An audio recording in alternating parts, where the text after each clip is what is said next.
Welcome to the Real Estate Pros Show, where we interview real estate investing professionals from coast to coast, as well as the service providers that serve the real estate investing industry. Our goal is simple: share what's working now to help you improve and scale your business to the next level and meet the pros that can help you get there. Real Estate Pros is powered by Investor Fuel, America's leader in helping real estate investors and professionals build the business you need to live the life you've always dreamed of. Let's start today's show. Property insurance for real estate investors doesn't have to be difficult, but it does need to be there to protect you when you need it. MyInvestorInsurance.com not only provides insurance at 15 to 30% cheaper than traditional agencies, it's built specifically for real estate investors like you. You can set up an account in about 2 minutes, get quotes on properties, turn on and turn off insurance for your fix and flip or rental properties in around 2 minutes without having to talk to anyone directly, all through our portal. There's no better way or faster way to make sure you've got the coverage you need to protect you, and no more lengthy policies either. Once you're set up, you're billed monthly and prorated by the day for however long your policy is active. It's powered by MSI, the third largest independent MGA, with 1.5 million customers and more than $1 billion in cumulative premiums written. Get set up today in about 2 minutes at myinvestorinsurance.com/fuel. Hey folks, welcome back to the show. I'm your host, Dylan Silver, and today on the show I have Arpan Patel, investor based in Chicago, has been in the industry for 15 years, and is in the middle of scaling to purchase one property a day. Arpan, welcome to the show. How you doing, buddy? I'm doing great. I see the weather in Chicago is cold, but it looks nice. It's so pretty out there. It's very deceiving.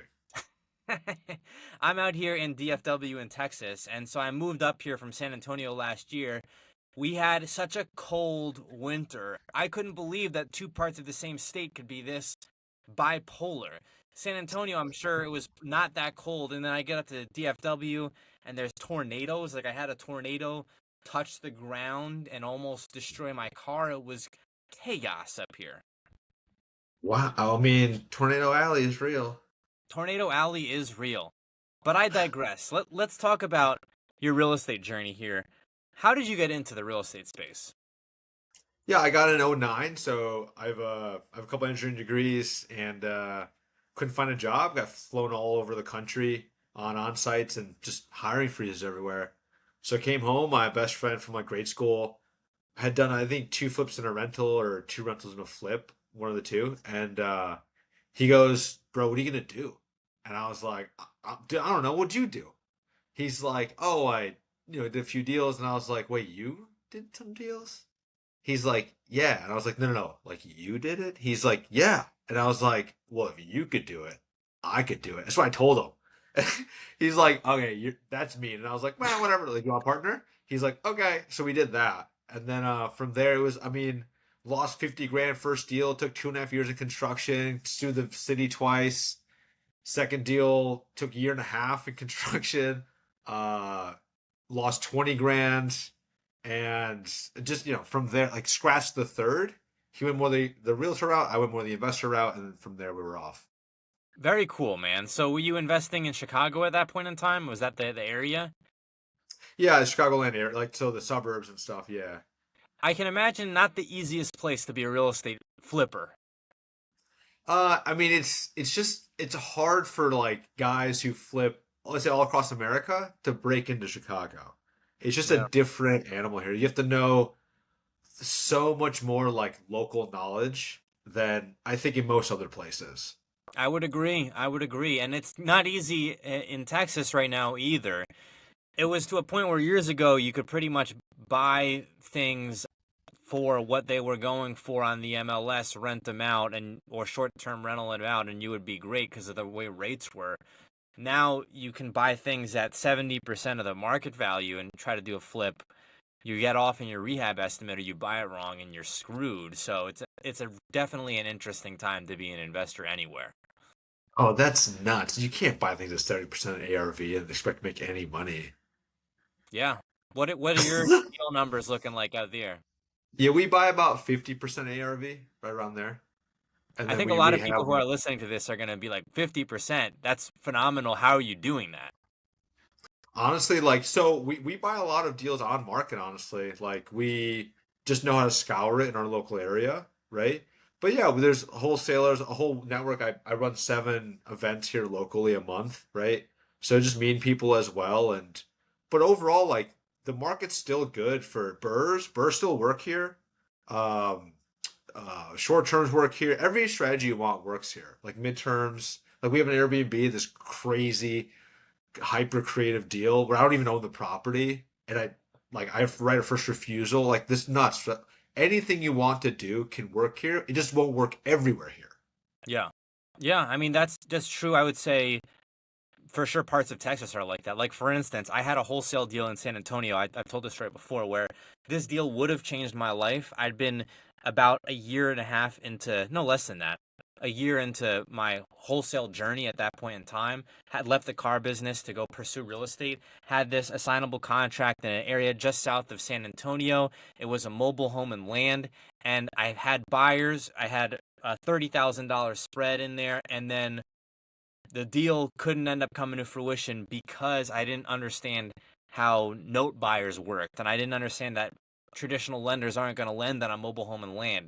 Fast forward to today, I now know all the people that I needed to know to make that deal happen, and I look back and I was like, man, it was just wrong place, wrong time. Stop living on an island and join the #1 mastermind in America for professional real estate investors. Investor Fuel is a community of hundreds of the nation's top investors working together to build stronger businesses and better lives. In addition to the amazing community of real estate investors acting as a board of advisors for one another, Investor Fuel members have access to 100% funding on purchase and repairs for our members only, a health insurance program, and benefits and discounts that more than pays for the membership of most of our members, meaning it's actually costing you money to not be a member of Investor Fuel. If you're looking to scale your business and build a business that allows you to live the life of your dreams, please visit investorfuel.com today and book a call with our team. Yeah, a lot of this game is what you know when you know it and who you know that can help you if you don't know the first two. When you were getting in, you had your buddy. Was there other resources that you used to educate yourself? Yeah, I joined this like mentorship group that was here, and so I learned a lot about the techniques and stuff, right? But it's a little bit like looking at a Jackson Pollock. Like there's just a lot going on. You don't know which like what's what, or That's maybe like a exactly. magic. Yeah, right. So you don't know foreground and background that well. Maybe like a magic eye would be a better example. But like you just don't know what you should be paying attention to when, and then when to use different heuristics, right? Yep. Like sometimes you got to be stern with the contractor, but sometimes you got to like follow his advice. Like you're not in combat with him, right? So when to use which heuristics really do matter. So It's huge. the yeah, like it's everything. So I learned like the textbook, right, from all that mentorship class, but like that gets you somewhat of the way. Mostly it's just for confidence sake. But then you get in it, and then it's like, okay, now you gotta now you gotta figure it all out. And luckily, the community was somewhat helpful, but I shied away because I was failing, so I ran away from the community, not towards it. That was my How big did you error. start to see success? The first two deals lost money.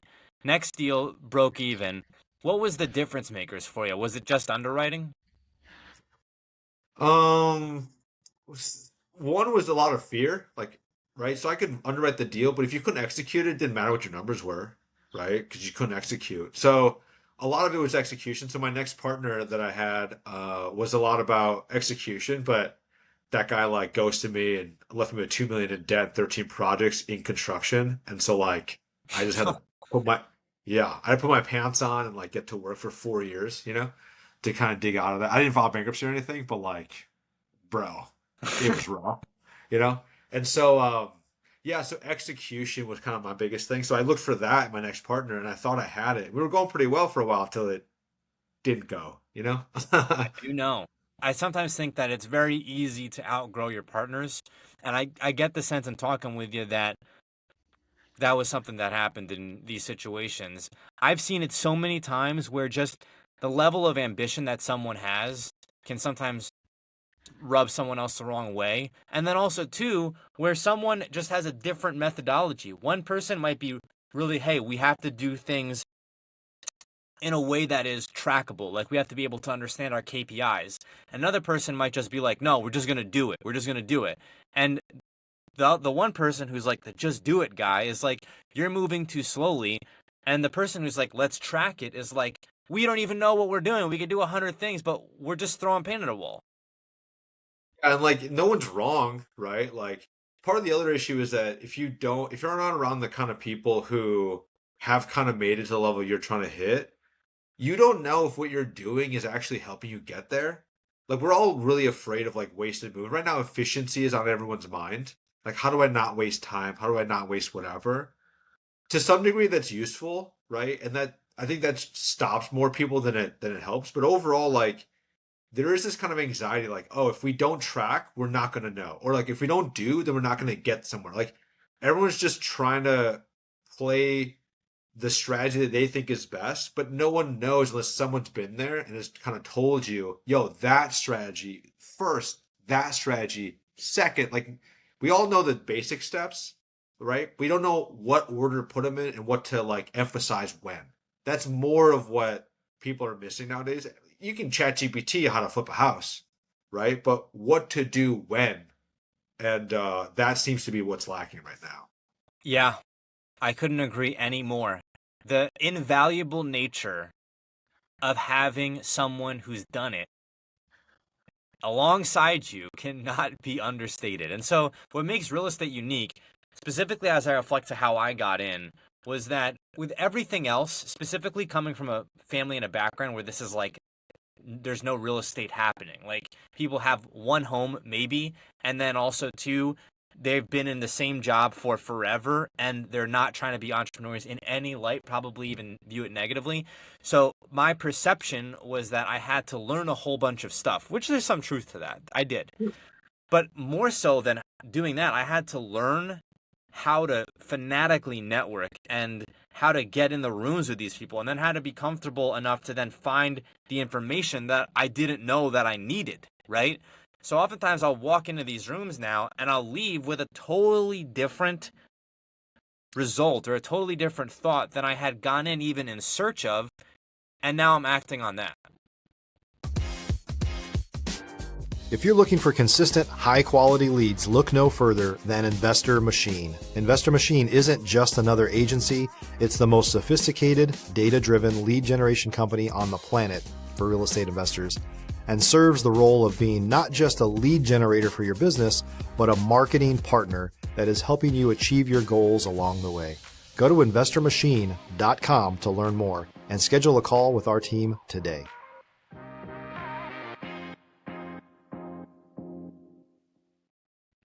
Yeah, it pays to be around people you don't like that you know and admire, but also you don't know. Because the value you're gonna get walking out of a place is not the value you expected walking into a place, like you said. And I think we don't leave enough room for serendipity of learning. It's very like causational, like I did this, I learned that, don't do it that way, or do this that way. Like what we don't really like allow ourselves to like kind of open up. And like real estate's a little bit different than other businesses because like we all know it's a team game. Like it just is, right? So you have some of that, but overall, like more people don't ask people, even if they know, more questions. Like this is a social game, unless you attack it socially by leaving lots of room open to be inspired, to learn something new, to try something different, or whatever. Then you're never gonna pick up the things that you were gonna need later, but you may not need now, and didn't even know you would need later.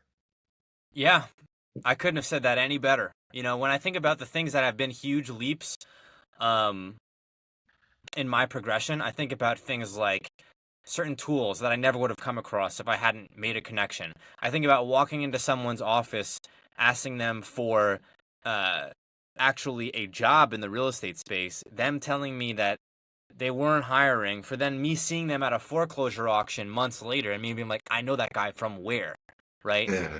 And it's crazy how these connections happen. I'm actually in an ADU, an alternative dwelling unit, on a ranch in DFW because I cold called a guy off of Investor Lift with a deal that I had west of Dallas in Azle. He didn't buy the deal. Fast forward 2 years later, I'm doing a podcast out of a ranch that he owns. Like, this is crazy what we're talking about here.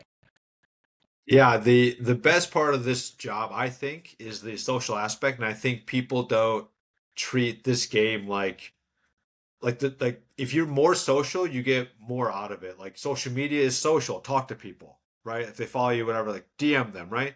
Go to networking events, talk to them, take them out to founders dinners, like do founders lunches, like do lunch and learns, have your own networking event, like whatever. Like the more you talk to people in this game, the better off you're gonna be. I completely agree. And what it made me realize, I'm sure you've had probably a similar experience, engineering background, right?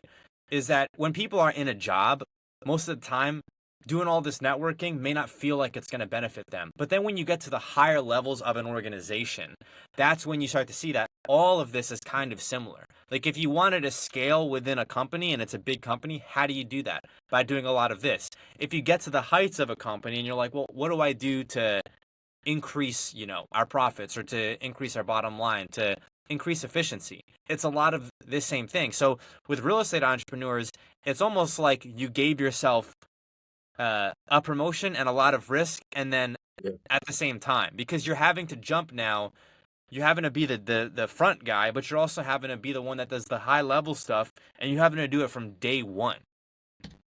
If you're a new or newer real estate investor looking to launch or grow your real estate investing business, please check out Investor Fuel Club.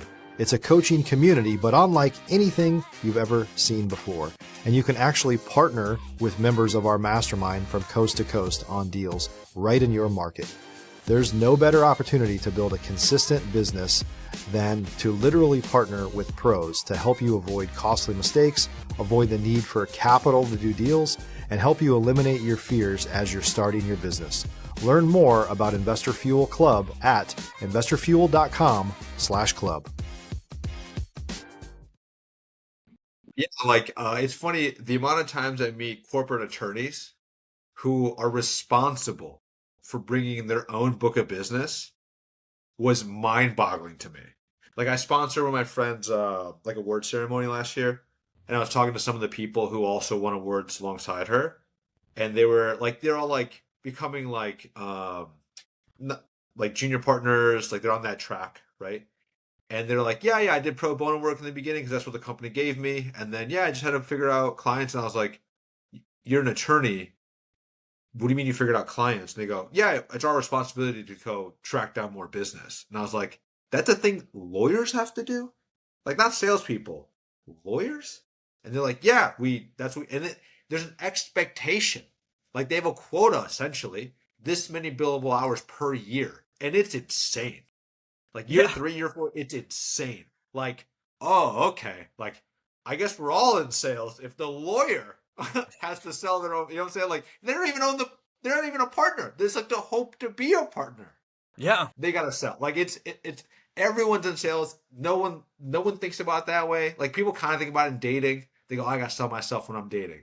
But they don't think about that when they're, like an attorney or an accountant or they think, oh, like we're good. Like you're not good. You need to talk to people.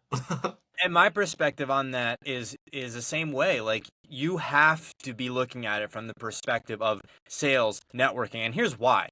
Let's say you're a doctor, right? And you're trying to either become a more senior doctor, or you'd like to have some equity in something that you're doing, or there's so much private equity going into the medical field now. How do you get into that, right? Well, the only way you're going to be able to do that is through networking. Now, you might not love sales, right? But if you love where you want your career to get to, I tend to think that there's actual strategic things that people can do, regardless if they're in sales or not, to advance their career. One of those, and I think the big thing is networking. Things like keeping an eye out for when there's opportunities to meet new people, going on a podcast, having your own podcast, gaining exposure. If you want to do it like the LinkedIn way, like the most corporate way possible, you can still do that. Yeah, I love that way of thinking about it. Networking is everything. There's different avenues for it. Like I said, podcasting, getting to networking events, meeting, whatever it is. There's a bunch of those. Like for us, like what we really good is we're good at getting into communities and kind of like attacking the community. Like we're like, offer as much value as we can. We have all these events, and then we try and help them out as much as we can, and then in turn, we all like there's some value exchange.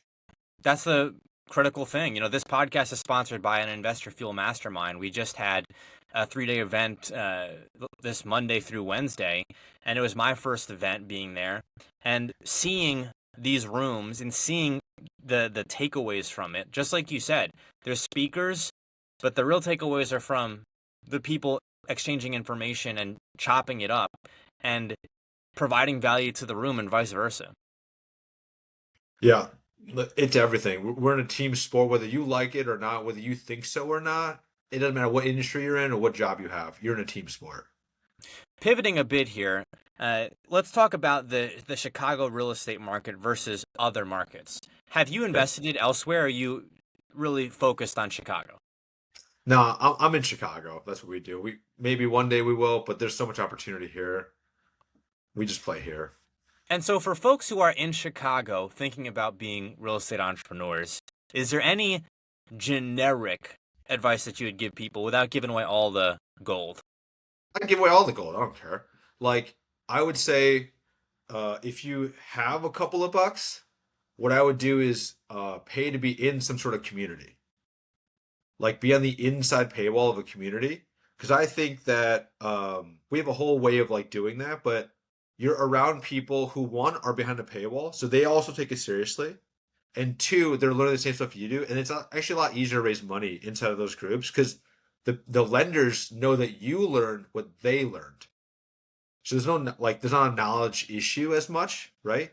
So most of the times I get like, yo, where do I get the money? That's the first question I always have. I'm sure you guys get the same thing, right? Like, how do I do this?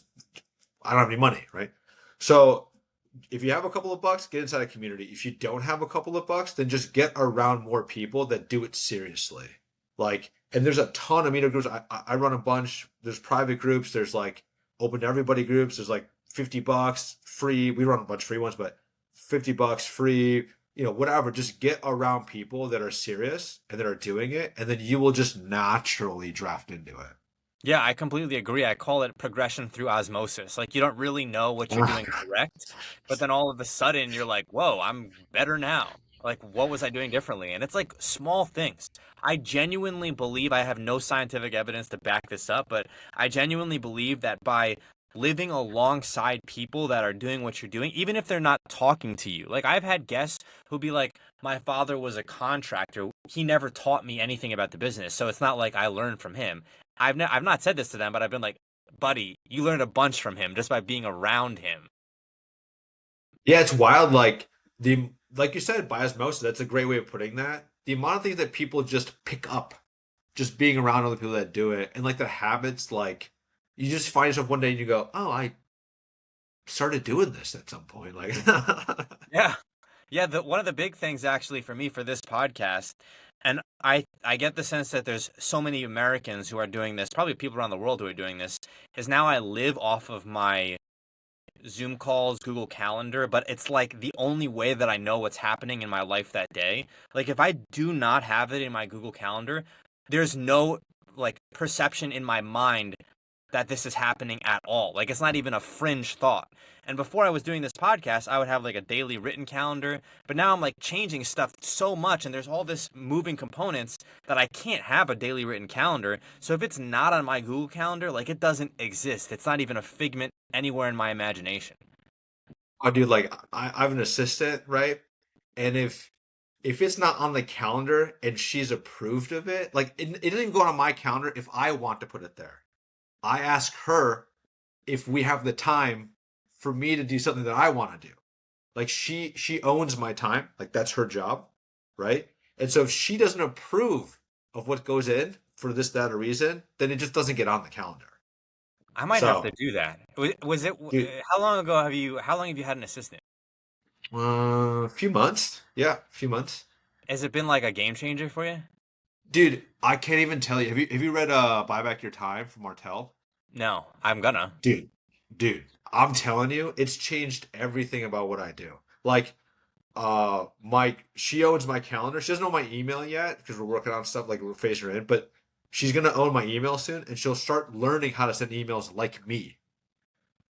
So I'm gonna teach her how I speak, right? And I'm already building out some AI tools that like will evaluate the entire, like, let's say someone emails me and I sent them like 10 emails in the past. It'll evaluate that. She'll figure out, she knows how I write. She knows what we're trying to do as far as a company. And so she's my external brain. And then she'll just pop that through. So I no longer want to ever forget 0 emails. I want 0 inboxes. Wow. This just hit me like a ton of bricks. What was the book called? Something by Martell? Buy back your time. I think I actually have it right here on the side. Here. I'm buying Buy this back book. your time. Yes. Yeah, it's like baby blue. You'll see it right away. Okay, It's fantastic, bro. Like it has been a changer in so many different respects. But overall, like my assistant, her job is my time. She's head of time. So wow. like you're saying, like nothing happens in your life unless it's in your Google Calendar. Nothing happens in my life unless she looks over what I'm doing and make sure that that's still in accordance with where we're trying to go. That's phenomenal. That's good work. I'm reading this book. Maybe this is a game changer for me. We are coming up on time here. Where can Yeah. folks get a hold of you? Yeah, so I mean, as I was mentioning this before, I think what would be kind of helpful for maybe your audience, stuff like that, is we have a whole playbook on how to like get into communities, how to mine communities, how to offer value. Like we call it the GOAT, right? So you get into a community, you're rookie of the year, you try and become rookie of the year, then you try and become an all-star, then you try and become an MVP, then you try and become a Hall of Famer, then you try and become the GOAT, right? So we have a whole system for like how to get into these communities, how to then offer value, exchange value, right? Get noticed by the right people, like, right? And that way you extract the most amount out of anywhere you work. And we all know this is a team game. So the more you can get in front of more of these kind of people who go, oh, that guy can be my testimonial for my course. Like there's a way of doing this, right? And so I'll give that to your group. So just hit me up on Instagram, invest with Arpan, ARPAN, invest with Arpan, and just DM me Dylan-community, right? So Dylan-community, so I know it's from you, and then I'll send that free guide out, just a Google Doc. Just give me a follow, and I'll send that over. Arpan, thank you so much for coming on the show here today. Yeah, appreciate it, buddy. Appreciate it. Thanks for joining us for today's Real Estate Pros Show. You can learn more about the amazing benefits of the Investor Fuel Mastermind community, including surrounding yourself with hundreds of other rock stars, 100% financing for your deals, and members-only discounts from vendors you're likely already using that, as a member of Investor Fuel, will save you more than the cost of your membership. Visit investorfuel.com to learn more. If you're interested in joining us as a guest of this show, please visit investorfuel.com/pros to apply. You can also check the show notes for access to free resources, how to get access to world-class lead generation, and much more. Don't forget to subscribe so you never miss another episode. Have a great day. We'll see you on the next show.